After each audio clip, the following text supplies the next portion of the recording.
colleagues and friends, I want to thank you for this opportunity to address you today. When I took on the presidency of the association a year ago, I would never have imagined the trajectory the past 12 months has taken and the circumstances that have led me to deliver this speech virtually for the first time in the history of the IACTS. With the onset of the pandemic, we have had to fundamentally rethink how we connect with each other as individuals and as a community. Our main aim as the executive committee at the IACTS was to ensure that members were able to access learning and sharing opportunities and get necessary support. I am very proud to say that we were able to adapt quickly and provide many opportunities, including the CMEs and masterclasses, to come together across virtual platforms. We have conducted a record of 244 masterclasses during this period. As a result, many members who would not have been able to join for an in-person meeting were able to access a variety of talks and discussions. A COVID-19 task force was formed and mobilized quickly to publish interim recommendations for surgeons during the pandemic. Producing these type of guidelines was a first of our association. This year, as you know, our meeting was originally scheduled to be held in Jaipur. As the pandemic unfolded, the executive committee made the decision well in advance to move this to a virtual platform. Organizing Secretary Dr. Hiramath has taken tremendous efforts to ensure that we can maintain the high scientific standards of the meeting, despite all the challenges. His tireless work throughout the year cannot go unmentioned. He spent many waking hours coordinating meetings, executing programs, and held the committee together as a strong unit.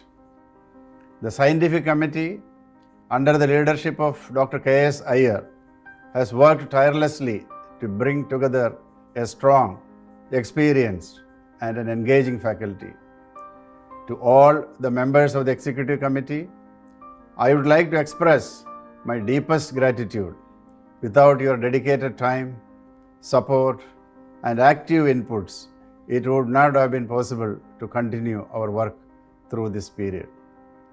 One of the significant achievements that culminated this year was indexing of our journal with PubMed Central. Under the expert leadership of Dr. O.P. Yadav, this has become a reality. This year, we have had a record number of teaching programs, more than any other year in the history of IACTS.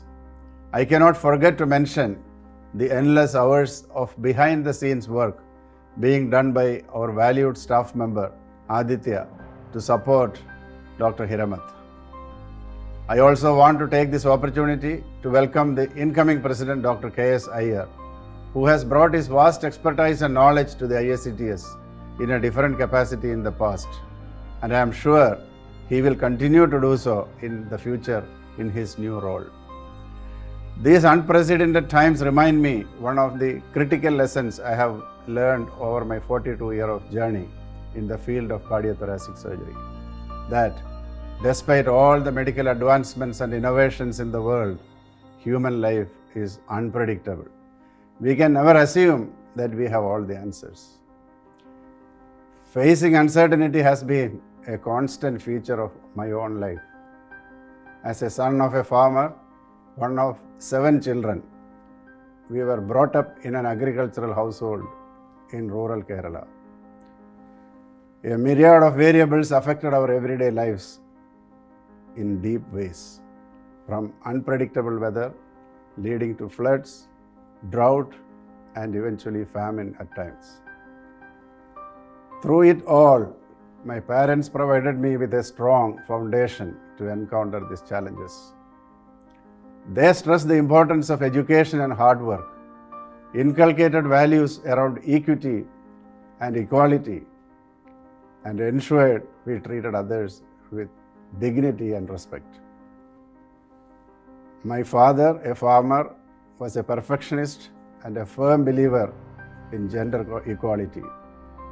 He was well known in the community for his charitable nature. My mother played an important role in instilling discipline in all aspects of our lives. It was not an easy job to raise, educate, and encourage 4 girls and 3 boys. Both of them would be the happiest to see me standing here, delivering this presidential address. So today, I would like to reflect on these life lessons during what is arguably one of the most testing periods of our lifetimes. Before I begin, I wanted to take a moment to pause and share a bit of my own journey. I joined the association as a member 40 years ago. I attended my first IACTS meeting in 1981 at Vigyan Bhavan, New Delhi, where I was privileged to witness late Dr. Denton Cooley's keynote address, chaired by late Professor Dr. Padmavati, one of the pioneers of cardiology in India. Late Dr. Cooley spoke of his experience with 17,000 coronary bypass surgeries at the Texas Heart Institute. As a young aspiring trainee, I could not fathom this. At the time, we were doing less than 200 bypass surgeries every year in all of India. The question that was going through my mind was, could we ever make this a reality in our country with all the challenges we face? Back then, I could never have imagined the statistics today when we are doing more than 100,000 coronary bypass surgeries a year. My career has been intimately linked to this history and led me to where I stand today, following in the footsteps of many leaders in our field who have paved the way for all of us. Amongst them, I want to take a moment to acknowledge those who are responsible for laying the foundation of my long career in this field. Late Professor P.K.R. Warrior and late Professor M.R.S. Menon of Trivandrum Medical College, who were responsible for seeing the potential in a wide-eyed young man from Kaladi. Professor P.S. Jayaraj and Professor S. Muralidharan, 2 individuals who shared their wisdom with me about surgery and much more, and still continue to inspire me. A turning point of my career was at the Royal Adelaide Hospital, working under Dr. David Craddock, along with Dr. Ian Ross and Dr. John Stubberfield, who gave me an opportunity to fine-tune the art of coronary bypass surgery at a time when there was a need for more specialists in this field. I will always be grateful for the years spent with Dr. Craddock in his department. Last but not the least, words are not enough to pay tribute to late Professor Dr. Stanley John, who nurtured my skills from a sapling to what they are today. He taught me more than I can express. Suffice to say, his teachings guide me in my work and my life. My tribute to him is to pass his knowledge on to generations of surgeons ahead. In June 1980, a month after I got married, I joined the Department of Cardiothoracic Surgery in CMC Hospital, Vellore. Today, when I look back, I cannot quantify the years of sacrifice, invisible and immeasurable labor that my wife of 41 years, Setu, has put in.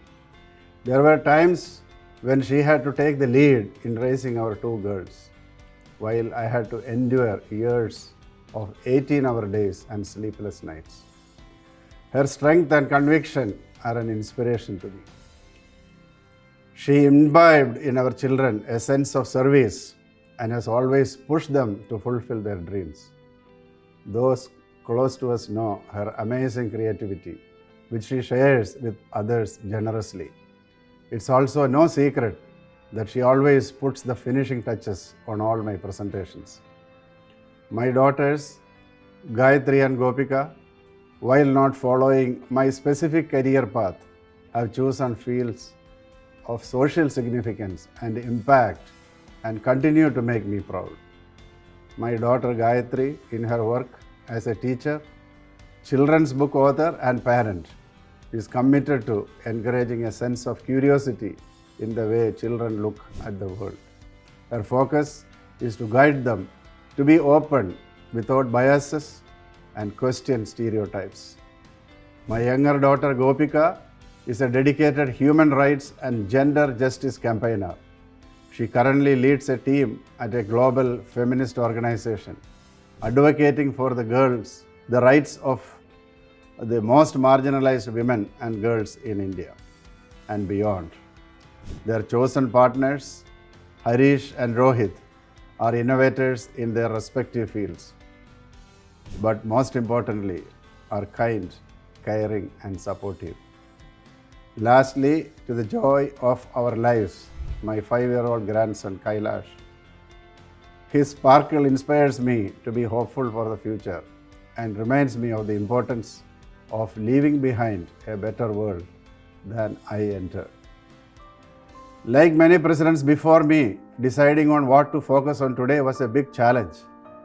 With so many critical issues to discuss in the field of cardiothoracic surgery, and once in a lifetime opportunity to address you all, I couldn't think of anything to say that you haven't heard before. But given that we are in a unique historical moment, I have decided to present my reflections around a simple idea: embracing uncertainty with empathy and resilience. The COVID-19 pandemic has laid bare the ability of humankind to set off chains of unpredictable events. While epidemiologists globally may understand the mechanics of outbreaks, there is still a range of differing opinion on how, when, and where the next breakout could occur. This kind of uncertainty will arguably be a constant characteristic of our future as well. But it doesn't mean that we don't have the power to change things. When I look around me, I see a world that is filled with fear and anxiety. In addition to an emphasis on public health measures, the pandemic has led to a crisis of mental health. Making everyday decisions has become a mammoth task for many. It made me think about how we, as cardiothoracic and vascular surgeons in India, have and will no doubt continue to face a number of uncertainties as our field progresses. How have we historically dealt with uncertainties across our field, from disease patterns and treatments to medical education and training? And how can we prepare ourselves for uncertainties in the future? Is there anything we can learn from our journeys? Today, I would like to share my reflections on these questions with you all, drawing from my own life, experiences, and those of the people who have influenced my work, life, and thinking. I hope that in some way I might offer some food for thought at this critical juncture. Let me take back you for a moment to May 1986. I was 33 years old. I must have completed 300 operations, and I was standing in the operation theatre. After excision of the mitral valve, the heart-lung machine suddenly stopped. We were plunged into darkness. The only light available was from that of a laryngoscope. There had been a power failure, and the backup generator also failed. The patient's temperature was 28 degrees. For 14 minutes there was no power. I stood and prayed. Once the power came, we completed the operation. The patient did well and was eventually discharged. Today, when I look back that moment, I can say that we have truly come a long way in the last 40 years. I've been able to witness a period from when the biggest challenge was the availability of a constant electricity supply. Today, when our challenge is encountering the misinformation that patients receive from Dr. Google. With available resources, we are treating complex cases and have increased the reach of our work to remote corners of the country. and even the world. I am proud to be part of our ever-growing community of cardiovascular and thoracic surgeons and to have witnessed this tremendous change and growth in my lifetime. We have dealt with many uncertainties in our field, some in our control and others that have been impossible to predict. Many would say that our field is at a crossroads now, with low enrollment rates, challenges in training, a population vulnerable to heart disease, and technological advancements. We face a future that demands us to have a conversation that strikes at the heart of what we do. I would like to touch on the different kinds of uncertainties that I feel are relevant to these issues.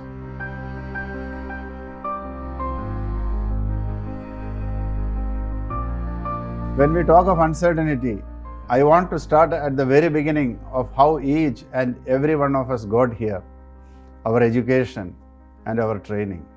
As we sit together today, we cannot ignore the fact that 70% of cardiothoracic and vascular surgery seats in India are vacant.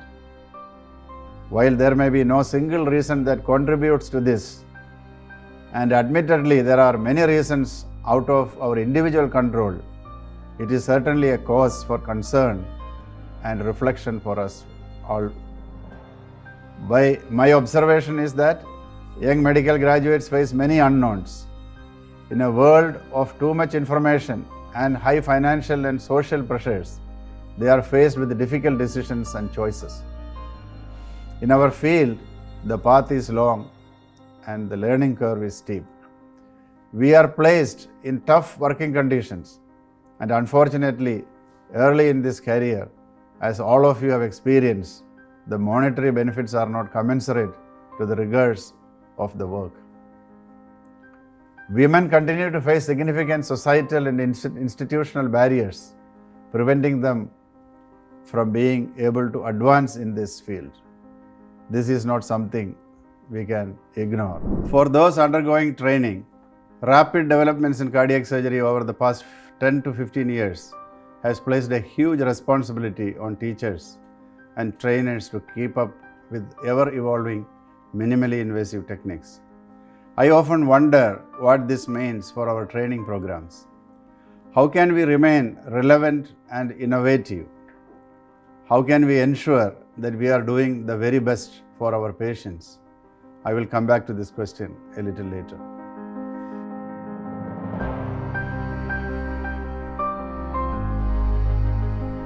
"50 years ago, cardiac diseases and treatment pattern in our country was totally different.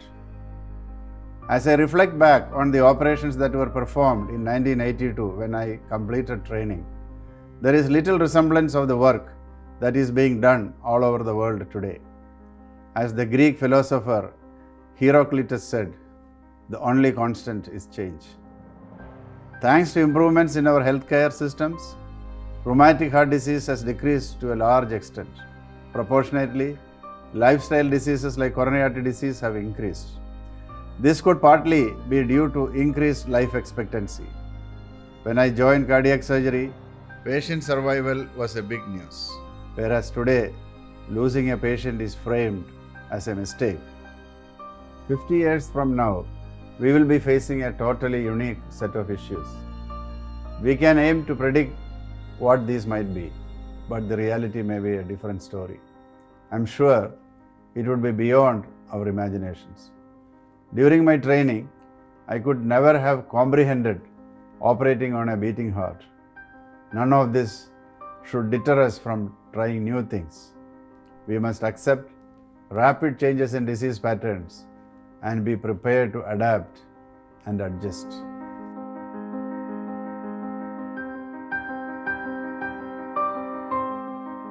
The emergence of new technologies in surgical procedures cannot be underestimated. In the pursuit of eliminating uncertainties, our specialty has not become extinct, nor has it diminished. Instead, it has survived and thrived. Thoracic aortic diseases and aortic dissections being handled by endografts, replacements of valves and other structural heart disease by percutaneous methods, development of robotics, and artificial intelligence are a few significant advancements over the last decade alone. However, the assumption that the pervasive use of technology alone will drive the field forward is problematic. We need to think more deeply about the how and the when of its use.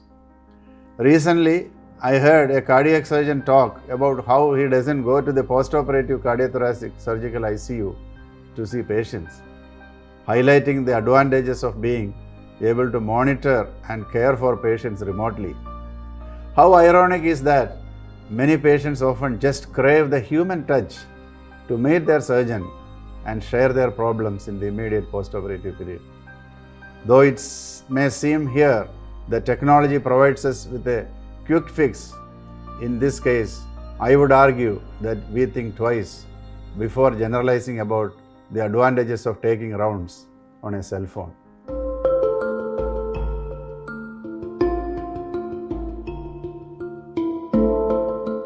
So, how can we move into the future of cardiothoracic surgery, keeping in mind the uncertainties that I have touched today? Since the beginning of human civilization, our survival has been largely due to the incredible ingenuity of our species. Now, more than ever, as vaccines are rolled out at record speed around the world, it seems that our ability to overcome adversity is limitless. But as we all know, technocratic solutions will not be enough to tackle the big picture problems that we will continue to face. History has shown us time and time again that advancements and innovation can only succeed when we truly embed them in our diverse social and cultural contexts. I want to share a little bit about a simple core principle that cannot be overemphasized, that of empathy. I always felt that in cardiac surgery, specifically holding true to this principle will carry us forward into the millennia ahead, regardless of all the technologies we may harness. A true expert is someone who can educate and empathize with patients, their relatives and loved ones, to ensure that they are prepared physically and mentally for any treatment. Beyond diagnosis and explaining the course of treatment, sometimes we forget to guide them through the mental trauma they face. One of the things I often share with patients who are suddenly faced with a major heart problem is what I call the 3 A's: accept, adapt, and adjust. I found that this helps quell the anxiety of patients and their families, even if just temporarily. Studies have shown, however, that there is a steady decline in empathy that starts from medical school and progresses well into training. Surgeons are particularly susceptible since our formal training doesn't focus on or incentivize practicing these values. Where does this leave us? In a post-pandemic world, when the medical community itself has faced an unprecedented global challenge, it's now more than ever that we need to reinvest in building empathy and resilience within our profession more broadly. This is not as easy as it seems. The expression of emotions in medical practice is often perceived as unprofessional, and many doctors learn to suppress and ignore their feelings. When faced with stressful situations, these physicians are more likely to suffer from depression and burnout than those who engage with and reflect on their feelings. With increasing levels of uncertainty across different sectors, this is something we must invest in. In the context of training, this means as senior surgeons, we need to have the patience and humility to step back and give space to the ideas and experience of our mentees. My advice to those who are starting out in this field is, don't ever feel that your opinions are invalid or important. I was privileged to have worked with stalwarts in this field who allowed me the space to learn and then, more importantly, to implement my own learnings. When I joined Trivandrum Medical College in 1977, Dr. M.R.S. Menon was the chief of cardiovascular and thoracic surgery. I was assisting for a closed mitral valvotomy for the first time. He asked me what are the qualities of a good cardiac surgeon. I wasn't able to give him the answer. Then he told me, a good cardiac surgeon does not make mistakes because a good cardiac surgeon will not operate without a good assistant and a good anesthetist. Now you are the senior surgeon and I am your assistant. You go ahead and feel the mitral valve. Whatever happens, do not take your finger out of the left atrium. The way he spoke to me inspired me so much confidence. I remember that advice till today. Empathy must extend from the classroom to the consultation room, the operation theatre and beyond. Whenever a patient comes to me, I always think about how grateful I am that I am not on the other side of the table. When I talk to the patient, in my mind, I swap places with them. Being in their shoes, my only thought would be, how can this doctor help me to overcome my fears, questions, and anxieties about my situation? We need to hold back our urge to share our diagnosis immediately and instead provide the patient with the space and time they need. While we get caught up in the everyday struggles of our profession, let us not forget the incredible power of something so primal, human touch. I remember a time when I operated on a senior ophthalmologist. After the operation, he ran temperature for 3 days. We could not understand why. During my rounds, I held his hand and examined him physically. He went on to recover well and returned home. 3 months later, when he came to see me, he mentioned that on the day I visited and examined him, when he was very sick, he felt a huge sense of relief, not just mentally, but physically as well. I was struck by how much just the simple act of physical touch by the doctor seemed to be so important to his recovery. I have never underestimated this healing power that we hold, and it is not something I take for granted. Lastly, let's not try to lose our temper inside the operation theatre. It increases the likelihood of making mistakes. This is not easy, but it always helps to have a strong and trustworthy team at your side. I've been blessed to be surrounded by incredible teams across many years, both young and old. Someone who knows every thought of mine, Senior Anesthetist Dr. Aju Jacob, has been an irreplaceable part of my team for the last 30 years. He gives equal importance to the look of the heart and the monitors, a unique and important trait for any anesthetist in the cardiac operating theatre.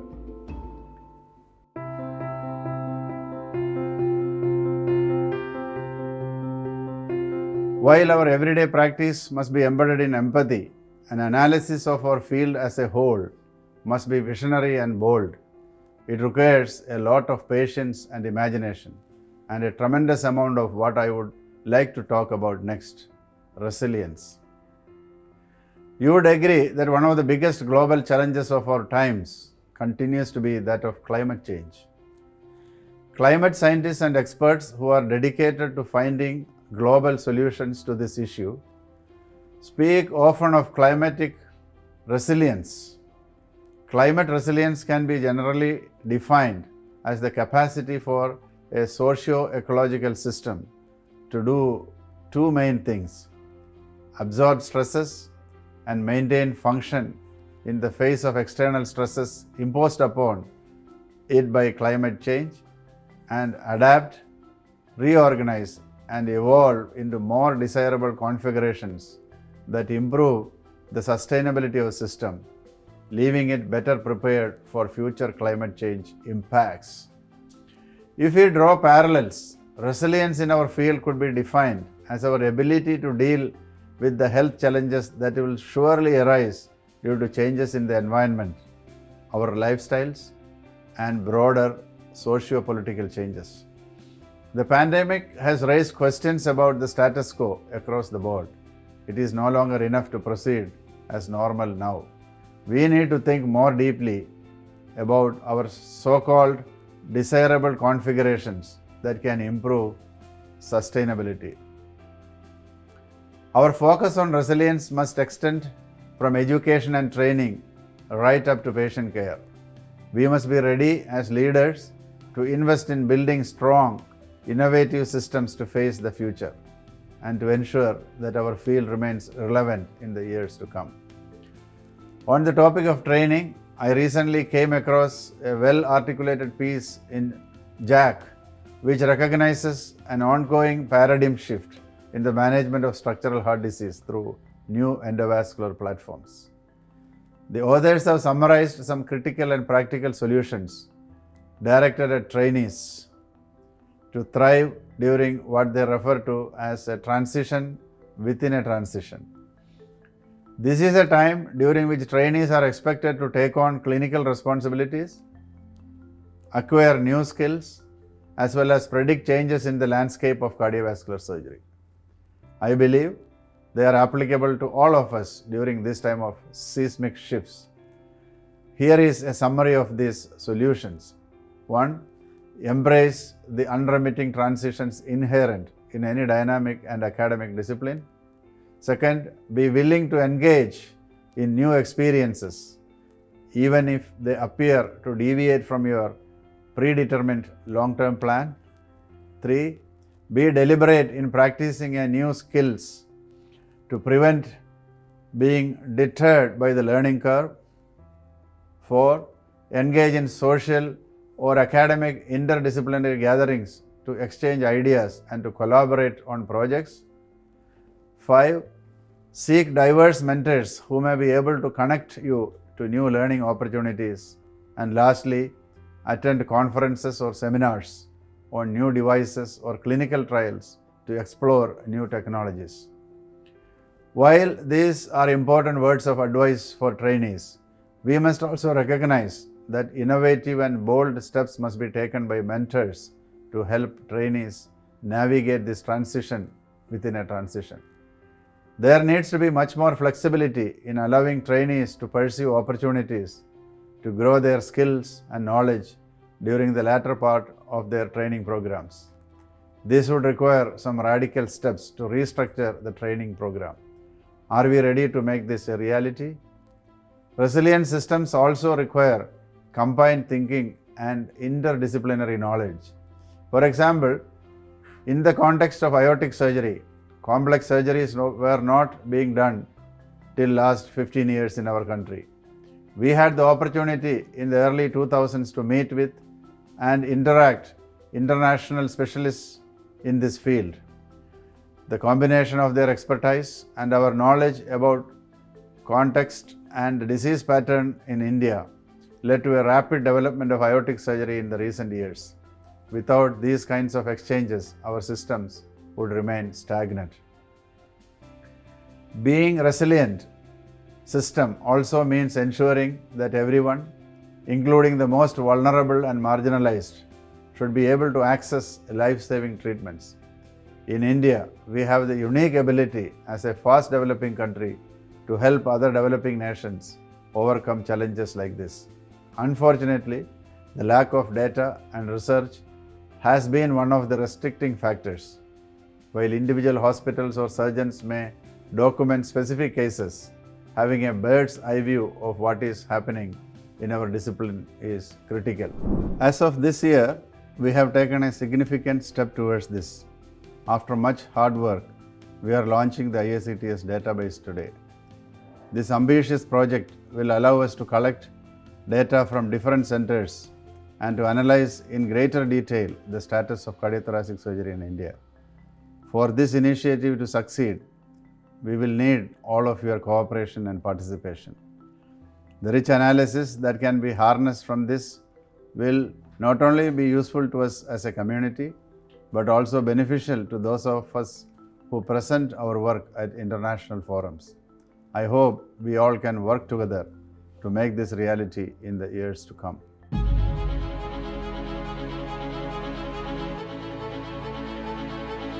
Our gathering today marks close to 1 year since the pandemic changed our lives irreversibly. For many of us, it has hit too close to home. My thoughts go to those amongst us who have had to bear personal loss through this time. It seemed unimaginable during lockdowns that we would be here today with vaccinations being carried out across the world and in our country as well. COVID-19 has taught us that despite our best laid plans and preparations, the future remains uncertain. In today's world, predictability is the most valued principle. Our smartphones have provided us with the capability to predict everything, from the weather to the number of steps we need to take every day. But this in no way means that everything can be predicted. It is our ability to adapt, be prepared, resilient, and empathetic that will enable us to take confident strides into the future. We, as cardiovascular and thoracic surgeons in India, must rise to the occasion as we have historically done. We have advanced this field over the last number of decades, despite the many constraints and daunting challenges. Early in my career, I have given referral letters to patients who could afford to go to Texas Heart Institute for coronary bypass operations. Those days, I dreamt that we could one day be able to provide patients with world-class care in our own country. Across my whole career, I have witnessed this dream become a reality. The decisions we make now will have a huge bearing on both our individual and collective futures, and every small decision makes a difference. When I finished my MBBS, my father developed inoperable stomach cancer. I was in a dilemma: should I stay to look after him or join the postgraduate course? He told me that my future was important and that he may not be alive to see me complete the course. My parents' consistent emphasis on pursuing education helped me make the decision to pursue my postgraduate studies. This and all other decisions and learnings helped me to where I am today. So while the future may seem uncertain, we have the power to change its course. I have always believed that being a cardiac surgeon means fulfilling many roles: one of a leader, a teacher, a team builder, and someone who displays compassion and empathy to their patients. Let us embrace all these identities, take care of, and work with each other as we move forward in this new normal. I leave you today with a prayer from Taittiriya Upanishad. Om Sahana Vavatu, Sahana Bhunaktu, Sahaviryam Karavavahai, Tejasvinavadi Tamastu, Ma Vidusha Vahai. May the Lord protect and bless us. May He nourish us, give us strength to work together for the good of humanity. May our learning be brilliant and purposeful. May we never turn against one another. Thank you for this opportunity to address you all. Jai Hind.